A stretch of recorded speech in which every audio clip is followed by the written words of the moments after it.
5 a.m. in New York City. Good morning. I'm Bonnie Quinn with your Bloomberg Brief. Here's what you need to know. Taking a breather, global stocks retreat after 4 days of gains ahead of U.S. jobs data Friday. Oil also on the decline after President Trump said Venezuela will send up to 50 million barrels to the United States. And the White House says the POTUS won't rule out the use of military force to acquire Greenland. So a lot of geopolitical news on the agenda today. Let's take a look at futures. We are pointed lower. We have had several days of gains, though. The Nasdaq 100 was up nearly a full percentage point yesterday, and we had much better breadth on the S&P 500. Still taking a breather. Russell 2000 futures taking a breather as well, and we saw that overnight in Asia too. Let's take a look at bonds, because of course we get a lot of data today, including some November and December data as well, some fresher data, but it's Friday that we're all focused on, and we are seeing the 2-year yield really unchanged. The 10-year yield, though, down 2 basis points, so that part of the curve definitely flattening, as is the medium to longer end. The 30-year yield down more than 3 basis points now at 483.24. And then let's take a look at oil and metals, because we're seeing metals generally fall off as well today. We have oil down about a percentage point for Brent, more than that for crude. They're marginal barrels, obviously, from Venezuela, but still adding to the glut.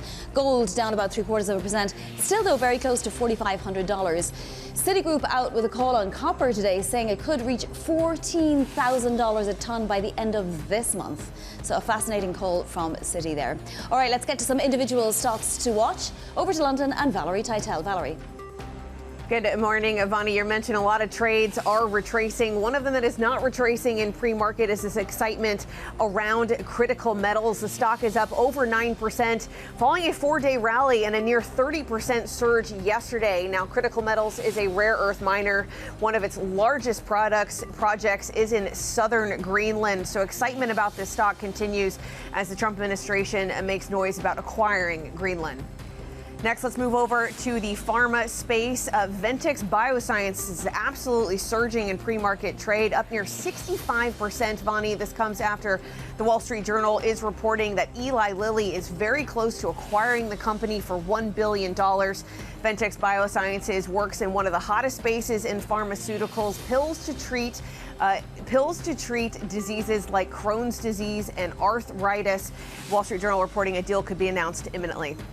Lastly, let's end in the crypto space. Strategy enjoying some excitement this morning, up nearly 4%. And this comes after MSCI indexes has in some way allowed now digital asset treasury companies to stay included in its index. Index exclusion has meant a lot for some of these digital asset treasury companies. That passive bid into their stock is something they want to hold on to. And Strategy is seeing the gains this morning off the back of this announcement. Bonnie?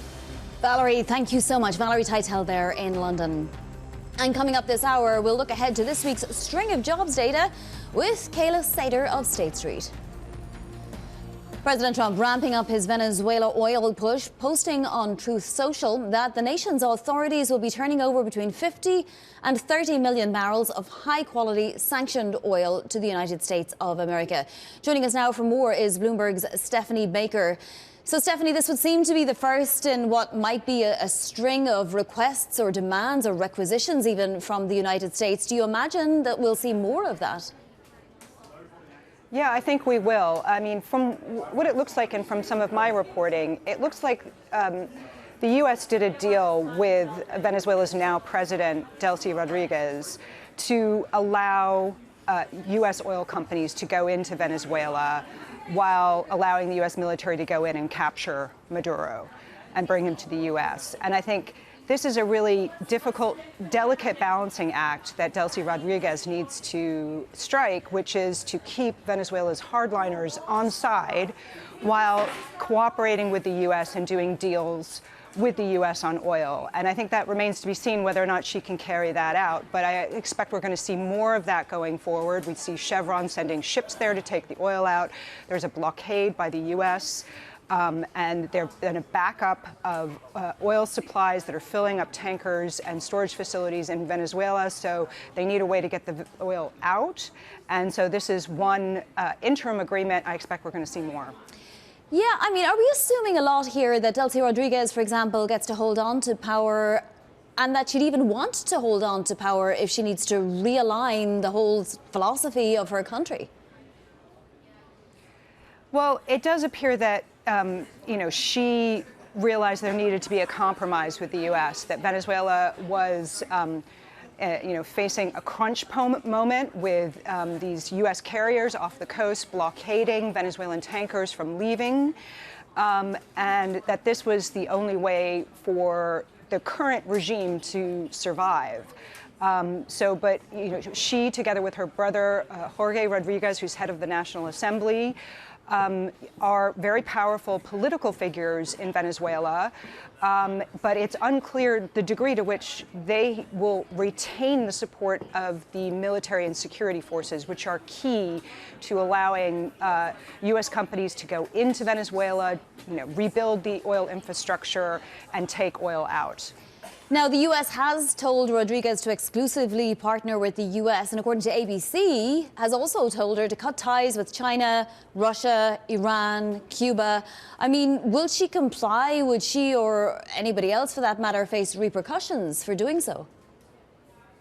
This is where the Venezuela situation gets very complex geopolitically. Venezuela has been cooperating with Russia on oil. Venezuela's largest oil buyer is China. They each have advisors there. Secretary of State Marco Rubio said the U.S. had demanded that Venezuela kick out advisors from Russia, China, and Cuba. I assume they're going to press that, demand and not let her get away with backing down on that. And that will create an incredibly complex geopolitical situation. We already have reports of this Venezuelan tanker that the U.S. tried to board and seize being escorted by a Russian submarine. It's now off the coast of Scotland, according to the reports that I've read. So I think this is going to get incredibly complex. Of course, the U.S. Capture of Maduro, in some respects, strengthens Putin's hand in the negotiations with Ukraine, because it shows that his efforts to gain control of Ukraine, which he views as in his backyard, that the U.S. actions in Venezuela, I would say, buttress that argument by Putin. Stephanie, thank you so much for all that context. That's Bloomberg's Stephanie Baker there. The White House also increasing pressure to acquire Greenland from Denmark. Press Secretary Caroline Leavitt writing in a statement, quote, "The president and his team are discussing a range of options to pursue this important foreign policy goal. And of course, utilizing the U.S. military is always an option at the commander-in-chief's disposal." Joining us now from Copenhagen is Bloomberg's Sarah Sjolen. So Denmark has been cozying up to Greenland a little bit more. Sarah, can you give us an update on relations between Denmark and Greenland, and whether Greenland would even possibly consider doing deals with the United States or more? Well, Greenland has been quite open that they are open to do more deals with the U.S., whether it's business, whether it's travel, any other really ties. Greenland is open for it. What they don't want is to become an American state. They really want to be their own people. They want to be part of Denmark for now, but what they're looking for long term is independence, but that's not where we're at the moment. Last year there was a poll saying that 85% of the Greenlanders did not want to become American. That could obviously have changed, but the sentiment from Greenland right now is that they want the Americans to back off. The Prime Minister up there, Jens Frederik Nielsen, has said repeatedly that he feels the threats from Trump and the approaches are disrespectful, and he wants Greenland just to be the Greenland future to be decided only by the Greenlanders and by no one else. You know, the Danish Foreign Policy Committee Vice Chair just spoke to our Francine Lacroix and said that he hadn't heard much from NATO. NATO has been very quiet on this. Would they get involved were America to start to use the military more in Greenland? Well, that's a big question, right? Because Greenland is part of the Kingdom of Denmark and Denmark is a NATO member, Greenland is by default covered by the Collective Defense Agreement. What's going to happen if one member starts attacking another, and one of those members is the US that's the biggest? Will other NATO members defend Greenland and sort of risk their own interest and risk their own relationship with the US? That's still to be seen. We don't know, and I think that's why the Danish officials and politicians are asking really to see support from NATO. We did yesterday get a joint statement from the biggest leaders in Europe where they're throwing their support behind Denmark and Greenland. So I think for the Danes, that was a big step. Sarah, as I understand it, mines in Greenland and so on are only, a portion of them are operational. Greenland stopped issuing licenses and so forth some time back. Can you bring us up to speed with what Greenland actually has and whether there are potential mines to be mined? Well, there are lots of potential mines in Greenland. The problem is they're really, really hard to get to. Companies have for decades and also over recent years tried to weigh up the cost and the benefits of starting the mines in Greenland. And they've always come out that the costs are too high. You have to understand Greenland is a really difficult environment to operate in. There are pretty much no roads, a few in Nuuk, but there are no roads connecting the areas. You need to build new ports to sail out the raw materials. This is really starting from scratch. And so far, the economic business case has just not been there. It might be there if material prices go up or we have climate change and these raw materials will be easier to get to. But at the moment, it's just commercially has not been a good option. Sarah, thank you so much. Fantastic there from Sarah Sjolin in Denmark. Much appreciated. And more in geopolitics, the Trump administration and Ukraine's allies inching closer to an agreement to offer security guarantees long sought by Kyiv. U.S. Special Envoy Steve Witkoff vowed that the U.S.-backed protocols would deter and defend Ukraine from future attacks. And we think we've made a lot of progress. We heard President Zelensky and some of the other people here talking about land options. That will be the most critical issue, and that's subject. And we're going to be continuing on with those discussions, and hopefully we'll be able to meet or come up with certain compromises with regard to that. But I do want to say this. We are here to mediate and help in the peace process, and we're prepared to do anything necessary to get to that place. Bloomberg's Russia EcoGov editor Greg Sullivan joins us now with the latest. So, Greg, what are Ukraine's allies offering if a peace deal can be reached? Right. Well, we heard from European leaders and American negotiators that progress was made. European leaders were quick to stress that there is now alignment between the U.S., Europe, and Ukraine on security guarantees. We heard talk of a multinational reassurance force that would be in the country were peace to be achieved. The role and scope of that force is still unclear. But we did hear from France and the U.K. separately pledging that they could send troops. So clearly, we've heard talk before that while Ukraine might be the front line of defense, a multinational force could act as a backstop. After the talks yesterday, the White House did release a statement talking about its role of monitoring the ceasefire, providing intelligence, and helping to backstop that reassurance. So this is some of what we're hearing about what they could provide to Ukraine should peace be achieved. Now, what is important here is that security guarantees have been a key point for Kyiv. They don't want hostilities to simply restart should peace be achieved, and they want a credible deterrence against Russia. So for Ukraine, this is an important step, but how it actually pans out will depend on whether they can get to a ceasefire. Right, and also what will Russia's response be? Because these security guarantees look an awful lot like the security guarantees in any kind of NATO member country. And Russia was completely against that, right? Wanted, never a possibility of joining NATO for Ukraine. Well, that's the key issue here, too. We hear a lot about progress and achievement from the European side, but at the end of the day, these are potential red lines for Putin. He has ruled out the presence of NATO troops on Ukrainian soil after any conflict ends. He wants caps on the size of Ukraine's military, which is supposed to be the front line of defense. And he's shown no willingness from backing off from many of these demands that he has made. So it's unclear how exactly they will get to a ceasefire or any kind of agreement, given that now a big sticking point remains. And that's not to even talk about the territorial issues. Russia has continued to demand that Ukraine cede territory in its east that Russia does not actually control militarily. Kyiv is still in control of that territory. It does not want to cede it, and that remains a huge sticking point. So it's hard to see how they get to any sort of agreement, given that the Kremlin is not stepping back from that demand. Yeah, an inch forward and a couple of inches back. Greg Sullivan, thank you so much for joining. Now to other top stories trending on the terminal this morning. China has started an anti-dumping probe into a key chip-making material from Japan, escalating the dispute between Asia's largest economies. The material is mainly used in thin film transistors needed to produce logic, memory, analog, and other types of chips. This comes shortly after Tokyo officials rebuked to Beijing over potentially wide-ranging export controls. A record-sized block trade was placed in the Fed Fund futures market Tuesday with a size of 200,000, the largest ever, as confirmed by the CME Group. The motive behind the transaction obviously unclear, but it could be related to an unwinding of existing bets or a wager that could benefit from a potential shift in market pricing for the Fed's rate decision. And Berkshire Hathaway CEO Greg Abel will earn an annual cash salary now of $25 million. Abel's new salary is a 19% increase from his $21 million salary in 2024. Abel will also be tasked with deploying the company's $382 billion cash pile.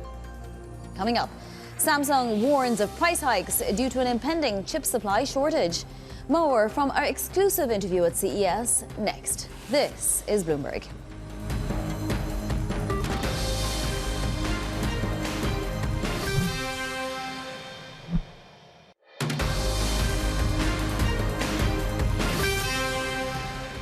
This is Bloomberg Brief. I'm Vonnie Quinn in New York.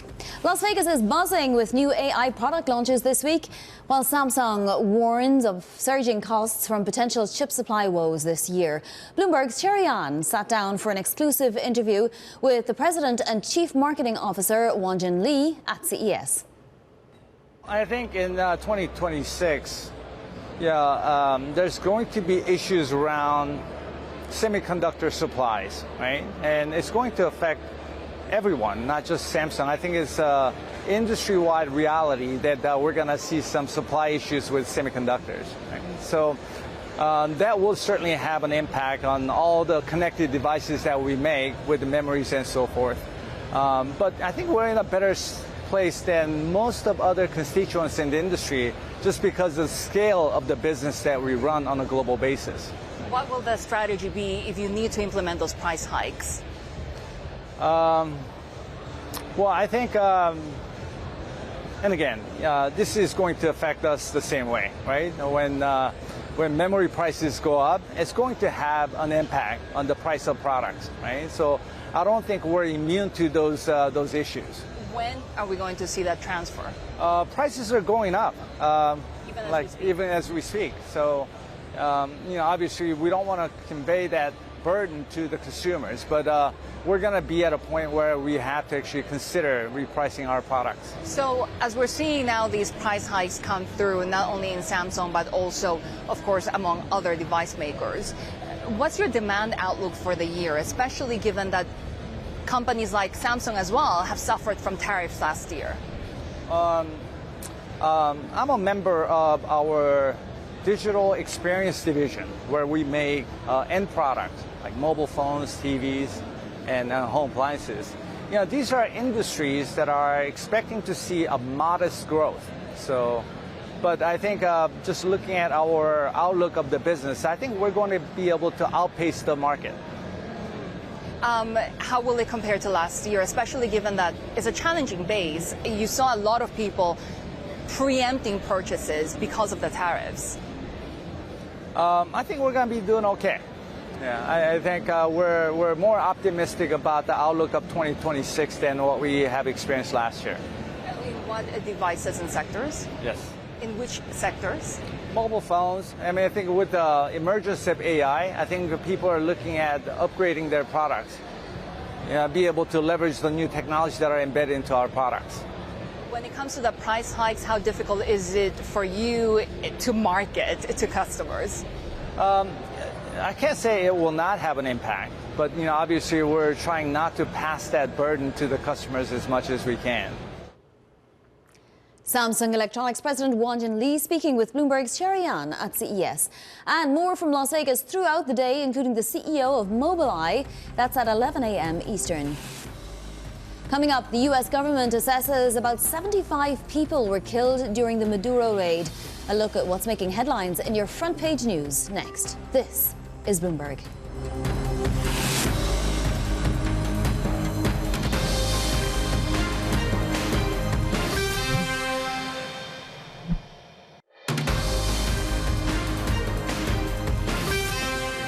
This is Bloomberg Brief. I'm Vonnie Quinn in New York. Time now for your front page news. First up on the Wall Street Journal, Russia has sent a submarine and other naval assets to escort that empty oil tanker that failed to dock in Venezuela and is now sailing towards the North Sea.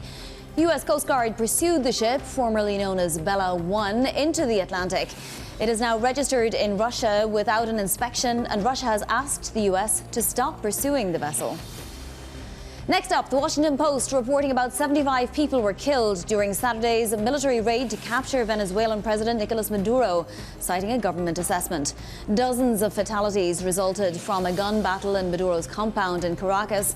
Officials say the dead include civilians caught in the fray, as well as Venezuelan and Cuban security forces. And finally, the Financial Times leading with a new bid to buy the international assets of sanctioned Russian company Lukoil. Chevron and private equity firm Quantum Capital are teaming up on the bid for oil and gas production assets, refining facilities, and more than 2,000 filling stations across Europe, Asia, and the Middle East. Carlyle and an Abu Dhabi conglomerate have also submitted bids. Lukoil values the deal at $22 billion. All right, let's take a look at markets. Futures pointed lower, the dollar index unchanged, and the 10-year yield down another couple of basis points. That steepening reversing just a little bit in the last couple of days. Coming up, we'll speak with Cayla Seder of State Street.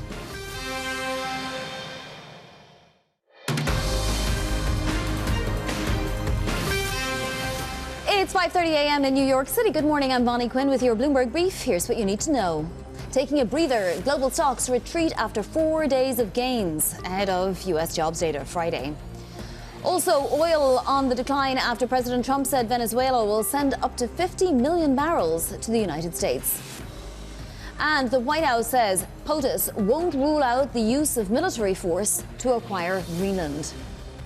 So we do have futures pointed a little lower today. S&P futures, NASDAQ futures, and Russell 2000 futures. Global equities did lose their steam, but yesterday the Philly stocks closed at a record, we should mention, and the NASDAQ 100 was up almost 1%. The S&P 500 also saw much better breath in yesterday's session. Let's take a look at bonds, because we are seeing that steepening trend reverse just a little bit, with a 10-year yield down almost 3 basis points, well, more than 3 basis points now, and the 30-year yield as well down almost 4 basis points to 482.73 as we approach the jobs data today and Friday. And then in the metals space, we are seeing that come off the boil just a little bit as well. Obviously, gold still almost at $4,500 a troy ounce. We're seeing crude oil drop a little bit on these extra barrels coming from Venezuela. But I want to point to some other metals also losing steam today. Several of the base metals, although Citi out with a call on copper saying it could top $14,000 a ton this month, not this year, this month. And I also want to point to a call from Goldman Sachs today on China equities, saying they could rally another 20% this year. All right, let's get to some individual movers now. Here's Valerie Teitel in London. Good morning, Ivani. Let's start with a check in the rare earth miners space. This is all attached to the U.S. administration continuing to make noise about acquiring Greenland. We are seeing critical metals jump 11.5% in pre-market trade. Vani, the stock already surged near 30% yesterday. It's on a 4-day winning streak. Critical metals, its largest project is a rare earth mine in southern Greenland. So this is all around the Trump administration and the fact that they are mulling acquiring Greenland, leading some excitement around this miner. Next, let's move to the pharma space. Ventyx Biosciences, another stock surging in pre-market this morning, up over 65%. The Wall Street Journal is reporting that Eli Lilly is close to a deal for acquiring the company for $1 billion. Ventyx Biosciences operates in the very hot sector of pharma at the moment, inflammatory diseases, pills to treat diseases such as Crohn's disease and arthritis. Wall Street Journal did report that the deal could be announced imminently. Next and lastly, let's move to a strategy. The Bitcoin holding company up 3.5% in pre-market trade. Vani, this is on the back of MSCI indexes shelving a controversial decision around their crypto exclusion plan. They are essentially shelving that for now, so allowing these crypto-linked stocks to stay included in some of their indexes, which has meant a lot to MicroStrategy. The stock has sunk around 60% in the last year, but is trading around 4% higher this morning. Valerie, thank you so much. Valerie Teitel there in London. State Street's Cayla Seder staying risk-on and optimistic for the year ahead, writing, quote, investors are continuing to add to their equity portfolios as opposed to cash or fixed income. This is also supported by risk metrics, which are flagging low turbulence and systemic risk. Cayla Seder is macro multi-asset strategist at State Street, and she joins us now. Cayla, can we start with geopolitics first? I just want to ask you if clients are asking you whether the situation is traumatic enough in order to maybe just move a little risk off. Yeah, that's definitely on folks' minds. And also, thank you for having me today. I skipped that part. So, onto the geopolitical landscape. This is a concern for clients. This is something that's coming up in conversations. But I do think the backdrop of where, for example, you have a Fed that's still expected to continue to ease this year, positioning is still in high quality parts of the market. Balance sheets are still strong. All of these things, including U.S. growth that's expected to continue to rise. There's a lot of tailwinds for markets right now. And so, yes, geopolitics is not being ignored. It's just being counterbalanced by a lot of other positive variables. Yeah, and you point to many of them, and some of them include maybe the Fed not having to react as strongly as markets anticipate this year. Are you seeing that data might come in better than expected, or what would be behind that? I think the most important thing for markets, there's two things I'm really keeping an eye on. One, we have to make sure inflation expectations remain anchored. And the reason why that's important, and it's tied to my second point, is that the market has to continue to have faith that the next move is a cut and not a hike. And this reminds me of where we were last year, where the market continued to expect cuts from the Fed, and they didn't materialize until September. But equities and risk assets were still able to outperform because the market knew the next move was going to be a cut. So if we're in this environment where data is strong but not strong enough to provoke or to insinuate we need a hike, I still think risk assets can do okay, even if the Fed doesn't cut as much as the market expects. We're already hearing discussion around, hey, we might be in neutral territory. So yes, the bar for a cut is rising, but it doesn't necessarily mean we're ready for hikes just yet. And so because of that, I still think, equities and stocks can outperform. Cayla, where is the smart money going? You say liquidity remains ample, credit risk is low, and equities, according to you, are going to deliver double-digit earnings. So where is the money going, the profit that's been made, say, on AI? Yeah, there's a couple of places that we've seen. So when we look at positioning, we still see a lot of concentration. This is really concentrated in places like tech. Within tech, one place that looks or not even underweight, but more neutral, and positioning is neutral, so there's more room to increase exposure, is software. So we see positioning opportunity within software, and we see inflows into that space. Outside of tech, we do see some more interest for places like pharmaceuticals, and then within the energy space, which somewhat related to geopolitics, is we're not necessarily seeing so much demand for oil producers as we are for energy infrastructure companies. And so those are two. Healthcare and some places in energy are places outside of tech where we are starting to see some appetite. Now, Friday is the first day that we might actually get a SCOTUS ruling on those tariffs. It may not come Friday, but that's the first opportunity. Will that change the math if that comes down against the administration? I think overall, the theme would still be tariffs are going to be around. Whether or not they're enacted with different laws, that could be a situation. So I think this tariff theme will not go away. What I'm looking for in terms of market reaction if the Supreme Court rules against President Trump is that would result in an increase in bill issuance. So what does that mean for the curve? Because really what we've been talking about recently is we continue to expect a steepening in the curve this year. So what happens if we get an increase in issuance? That would actually likely flatten the curve. I think generally yields across the curve would rise, but yields at the front end of the curve would rise even more. And so I think that would result in some temporary flattening, at least within the Treasury space. Cayla, how does the dollar factor into all of this? I know you're looking for more weakness actually for the dollar this year, which is maybe a little bit against consensus. Yeah, I mean, the dollar weakness was a trend we saw throughout 2025. And so I think moving into this year, we're asking, is that trend going to continue or is it over? I think if we take a step back and think about, okay, what is the rest of the world doing and where does that leave the dollar?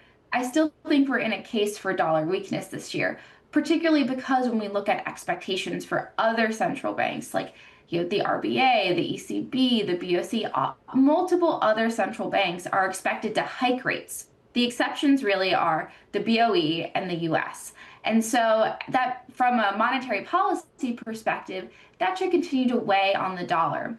What we've seen in our data, so institutional investors, we still don't see a lot of appetite for the dollar just yet. And we've entering the year, we were seeing selling of the dollar against almost all other G10 currencies. And so, I really think these monetary policy expectations would really put a backstop to any dollar strength because it really supports dollar weakness on a relative perspective here. Cayla, would you have to rethink all of this if we get a different Fed chair, one maybe more in the administration's image? If you like, the administration has said a strong dollar policy is its policy. You wouldn't know it to look at the dollar right now, but that's what it said. Yeah, I think when we look forward to expectations of who the next chairman would be, they're likely going to continue to be dovish. And even if it's hard to have a strong dollar if the Fed is continuing to ease policy. And so if that's going to continue, we would expect to continue to see a weaker dollar. Now, with that said, the data is going to be the most important thing. So if for some reason we start to see inflation really reaccelerate because growth is stronger than expected, tax cuts are stimulative, that would be a different story. But I do think the most important thing will always go back to the data. And there are tailwinds for the U.S. economy that are coming. So if that proves to be inflationary, I think our outlook for the dollar would shift. All right, Cayla, thank you so much for joining us this morning. That's Cayla Seder of State Street. Now to other top stories trending on the terminal this morning. China has started an anti-dumping probe into a key chip-making material from Japan, escalating the dispute between Asia's largest economies. The material is mainly used in thin film transistors needed to produce logic, memory, analog and other types of chips. It comes shortly after Tokyo officials rebuked Beijing over potentially wide-ranging export controls. A record-sized block trade was placed in the Fed Funds futures market Tuesday with a size of 200,000, the largest ever as confirmed by the CME Group. The motive behind the transaction obviously unclear, but it could be related to an unwinding of existing bets or indeed a wager that could benefit from a potential shift in market pricing for the Fed's rate decision. And KKR has agreed to acquire Arctos in a deal that would value the sports and secondaries investor at about $1 billion and keep existing management in place. The deal includes incentives for Arctos senior managers that could boost the value closer to $1.5 billion. They'll also be guaranteed shares of KKR and allowed to keep their existing carried interest. Coming up, oil extending declines as President Trump ramps up his Venezuelan oil push. This is Bloomberg.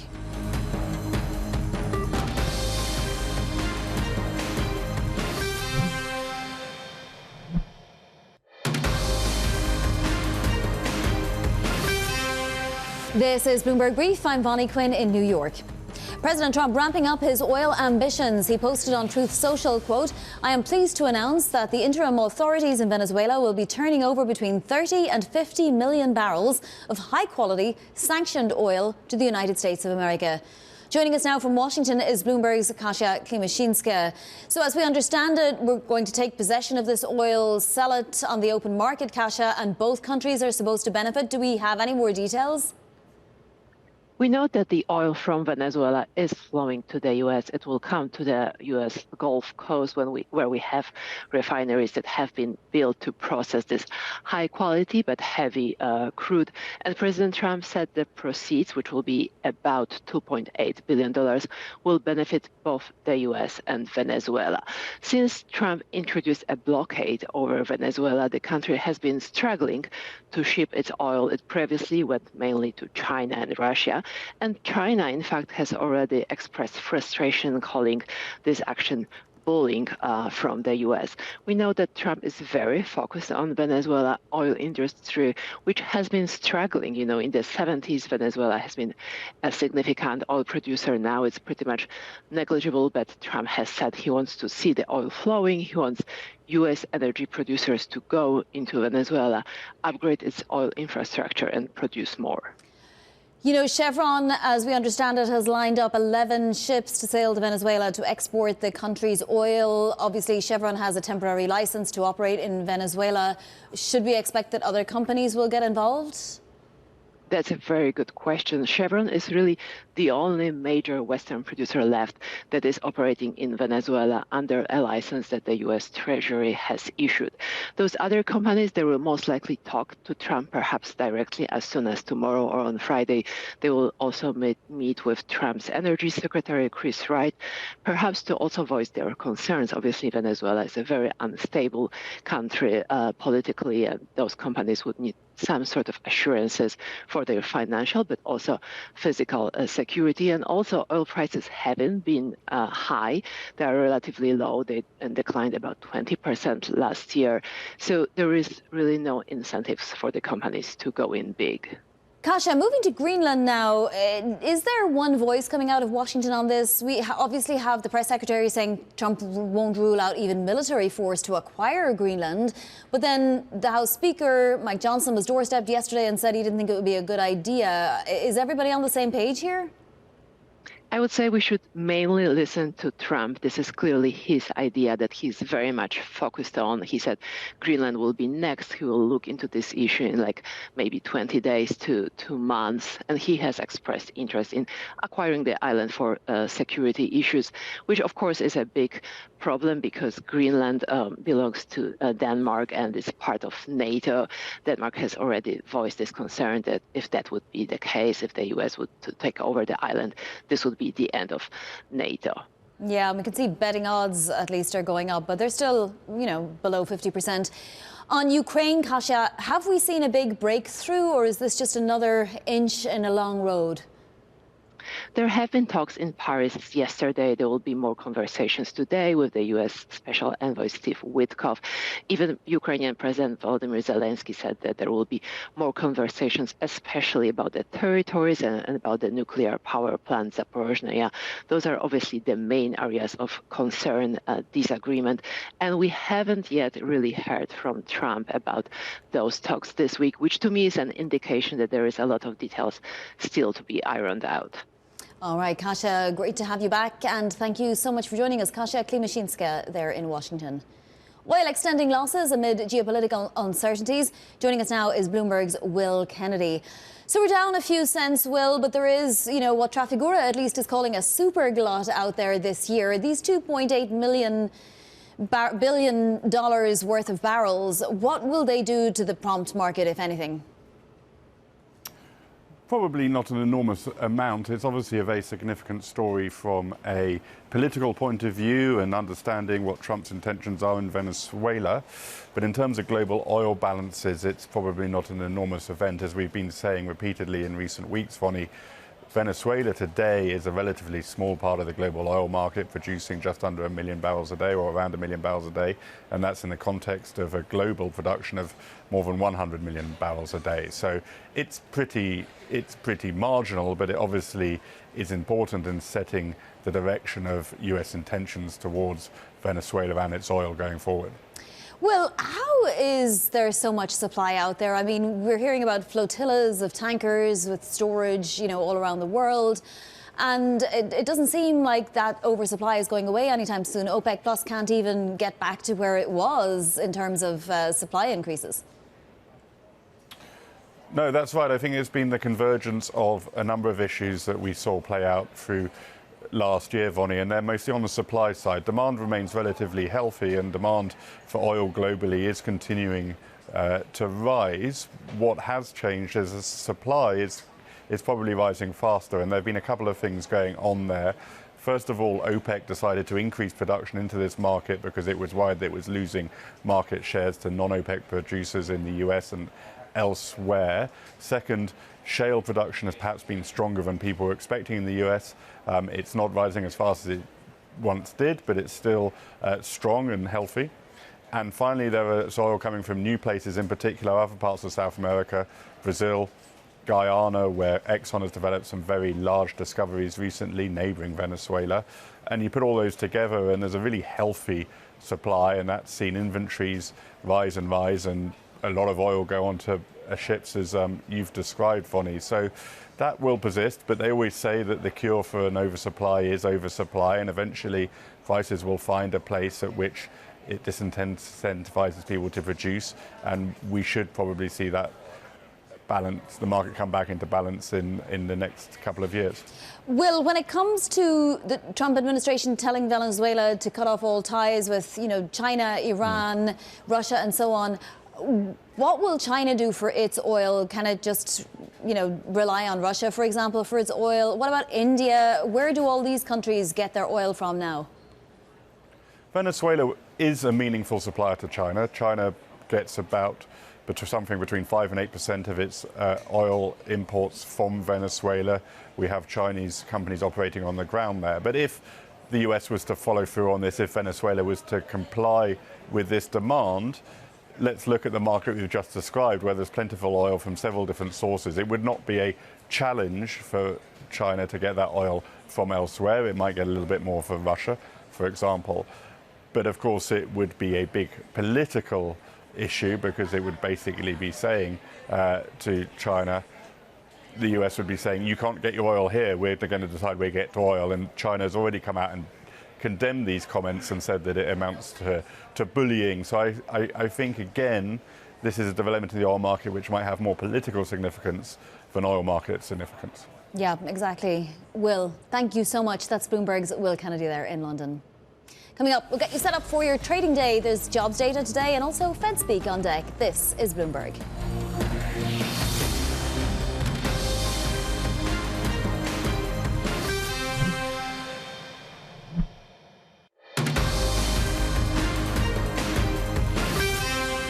This is Bloomberg Brief. I'm Bonnie Quinn in New York. Now a look at what's ahead today. ADP employment data coming out at 8:15 Eastern.